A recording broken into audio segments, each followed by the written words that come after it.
So to find out more about the report, we have here with us today Robert Walters Indonesia and Vietnam country head Eric Mary. Hello, thank you for coming by.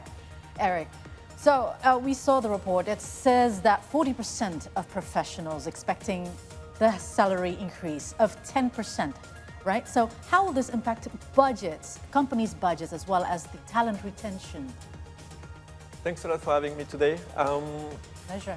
Look, maybe the starting point is to realize that this ratio of 40% is not something new. Actually, when we were looking at that last year, and we were asking the same question, we had already last year 40% of people who were saying, hey, ideally, I would like to get 10% salary increase. Does it happen? It's a different question.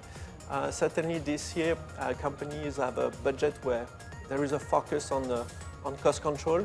I think people on the business side, everybody is well aware of the global uncertainty, let's put it this way. So it's about playing with cautiously. And then in terms of what's going to happen for the employees, I guess it will be more tailor-made approach. Some people will get, some people will not. I guess it's really about the type of skills that you have. Is it really rare? Is it critical for the business? And is it going to be critical in the future? Okay, so this is actually happening globally, this cautiousness, cost control in companies. How do Indonesia's salary trends, though? If we compare, let's say, to other Southeast Asian countries, we know that Indonesia aspired to be one of the investment destinations with downstreaming projects. But if we see, the comparisons, let's say, to Vietnam, let's say, how do you see the differences? Actually, the salary increase depends also on the cost of living increase. So people need to look at this. So depending on the inflation that you're going to have, the salary increase is going to be more or less important. So I think the inflation for Indonesia is not really the same than in Vietnam.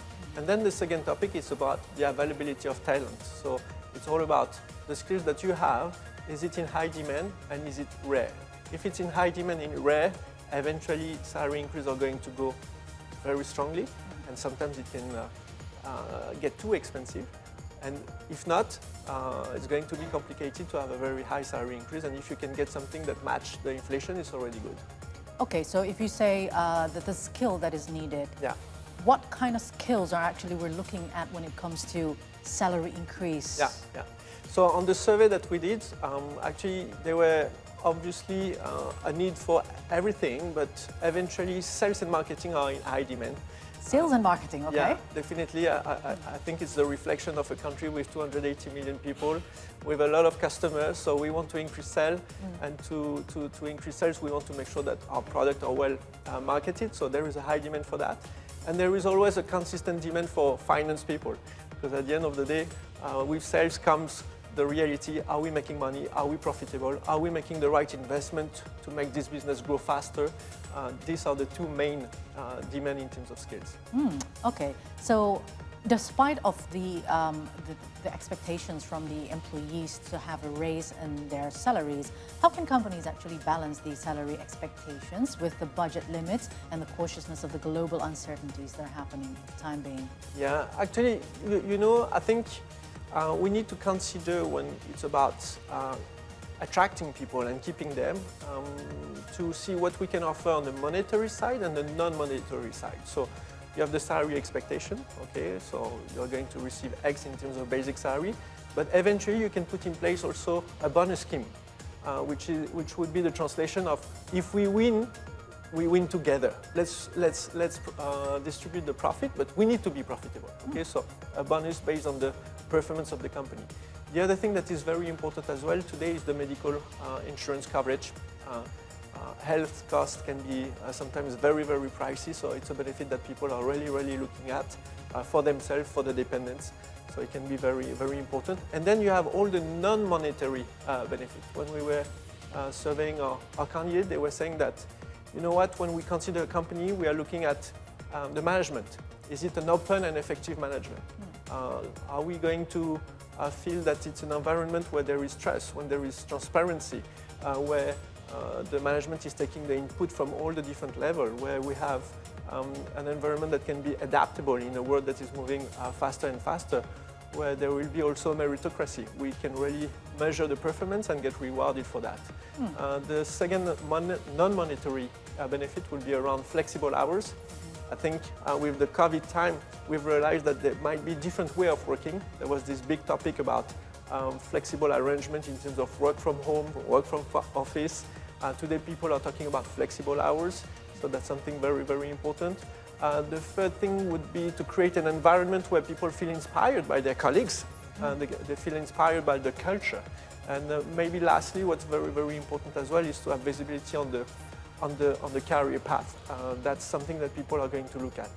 And maybe just to finish, actually, there is an element around employer branding. I think people are more and more focused on this perception that the company can have with their employees as human beings, and also the stability of the company, because we can see through the different episodes in the different industry that sometimes, unfortunately, some companies are going through trouble, and job security is getting more and more important in the decision of people. Right. We have seen like how the Indonesia in general actually is hoping that we have a high absorption of our employees, Yeah. right? Well, but when you see the job there, the market over there, there's a lot of informal, like non-formal workers. So when it comes to formal, and being recruited by companies, how do companies actually see in their, criterias of employees that they really want to keep? And they think, we keep it as a contract base because we don't want to cover the, the health allowance and all that. So how do companies see in which criterias are very much needed to be kept and these are not to be kept? Maybe more generally speaking, okay, I would say that in terms of soft skill, we are going to see companies looking a lot for people who are going to be very adaptable, right. very agile. We're in an environment where everything is going faster. This is right after COVID and everything just changed. We have AI coming, etc. So the reality is going to be about, are you capable to adapt to this new technology? So we are talking about digital literacy here. Can you use the the digital device? Are you capable to communicate through this device?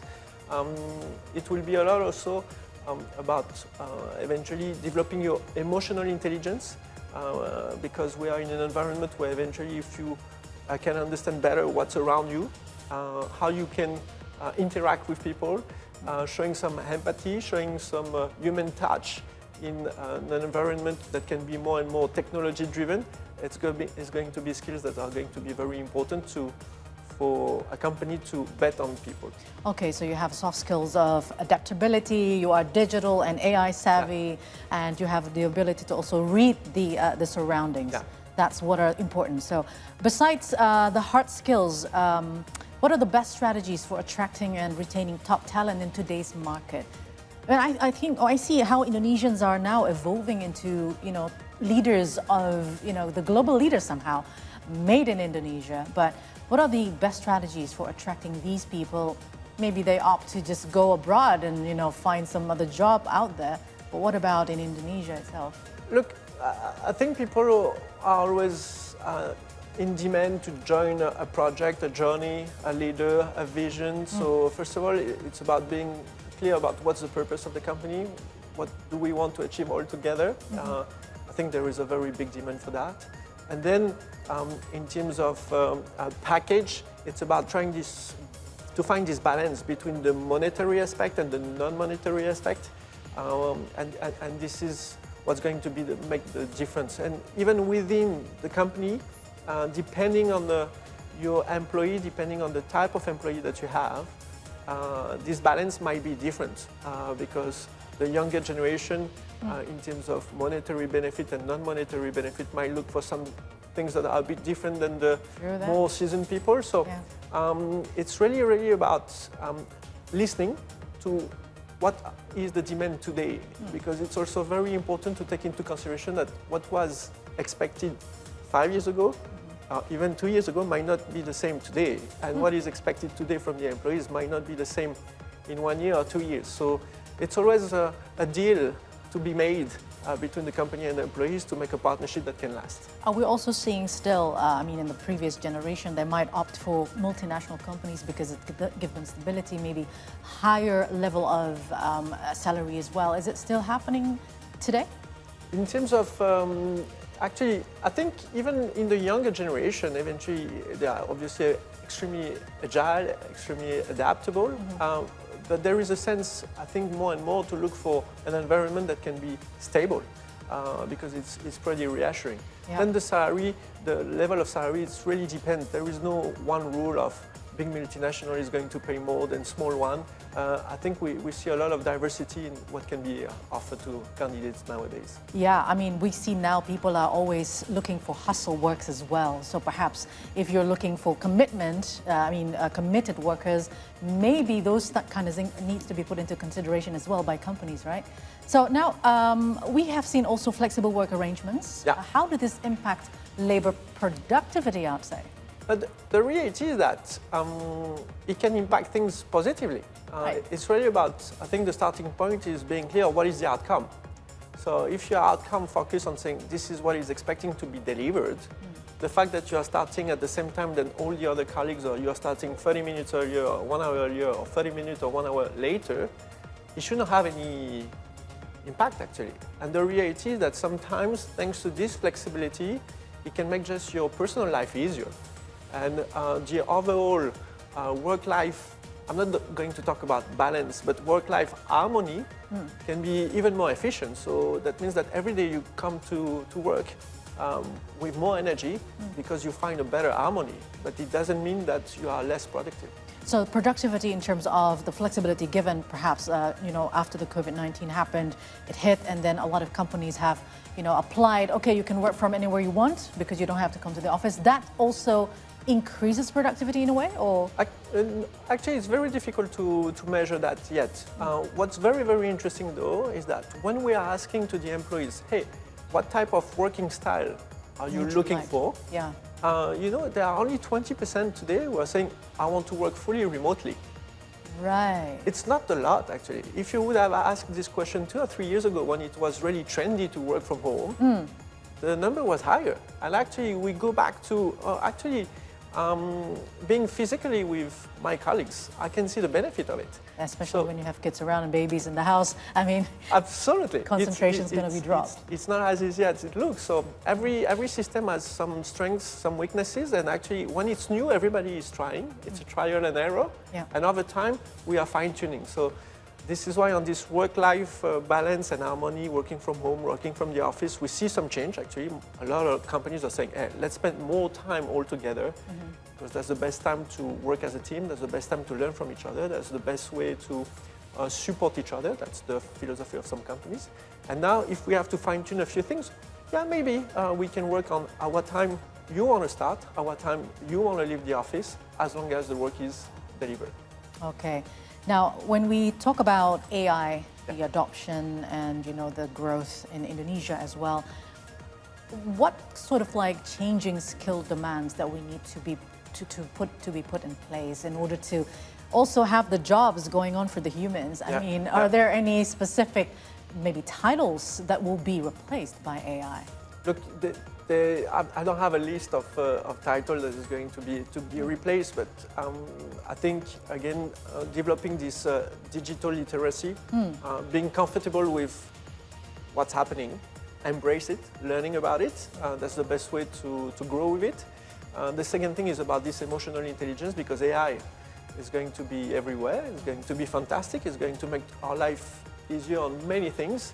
But it's not going to have this human touch that we are capable to bring to the table. So I think we have an opportunity for all of us to see how we can develop our emotional intelligence. And then on the real hard skill, I would say, anyone who can develop the skills in terms of cybersecurity, cloud computing, robotics, will have definitely good job opportunities in the future. Well, since you're speaking on a television now, we know that there are some radio companies as well as television companies have used the AI anchors or presenters. Yeah. How far would that actually go, and how fast would that grow of the AI replacement of these, people like me, let's say? Look, it's very, very difficult to imagine how life is going to be tomorrow. What I know today is that I certainly prefer having a conversation with you because we can feel an energy that you will never feel through a robot.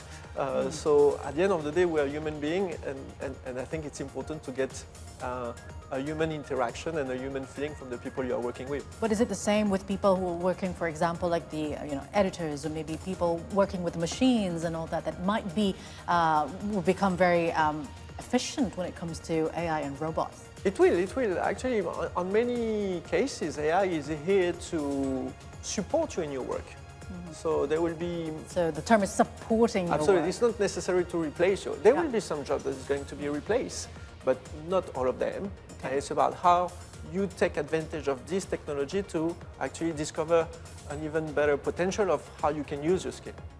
Okay, so when we look at the job opportunities and challenges of 2025 in the market, job market, how is it going to be like, and what are the biggest challenges and opportunities? Look, what do we expect is, again, in terms of tech opportunities, there will be certainly a high demand for anything related to AI, cloud computing, cybersecurity, robotics. We think that actually because of this this war for talent, companies will also certainly pay attention to the well-being of their employee. So this is going to continue to make sure that people are feeling good to work, and they can find this work-life harmony, that some of them can get this mental support that sometimes is needed. We will expect as well companies to engage more with what we call passive candidates. We believe that a lot of candidates are going to be a bit also more cautious to find a new opportunity, because job stability is going to be very important moving forward. So that means that if you want to hire the best talent, you will need to engage proactively with these candidates who are not necessarily looking for a new job, and see how you can attract them. These are the things that we see as an opportunity. And in terms of recruitment hiring, companies are going to be more and more focused on skill-based hiring rather than just what is your qualification. Oh, wow. Yeah, this is very important. So every time you have an opportunity to develop a skill, go for it. If you can get a certification, go for it, because it's going to be more and more the thing that is going to make the difference. So let's expand your horizons. Yeah. Let's enrich yourself by having, mastering a lot of skills. And also, even though we have machines, AI coming in, Gen AI and all that, but humanizing the people, the workers, are going to be the priorities of companies in 2025. Actually, the goal is to make it complementary. Complementary. That's it. Eric, Mary, thank you so much for speaking here in the Business Talk, and hopefully we will get to talk to you again very soon. Thank you. Thank you so much. And that was our conversation on this year's job trend in Indonesia for today's Business Talk. You can stay connected with us on Instagram, X, and YouTube. Our handle is @CToday News. We are also available online at ctodaynews.com.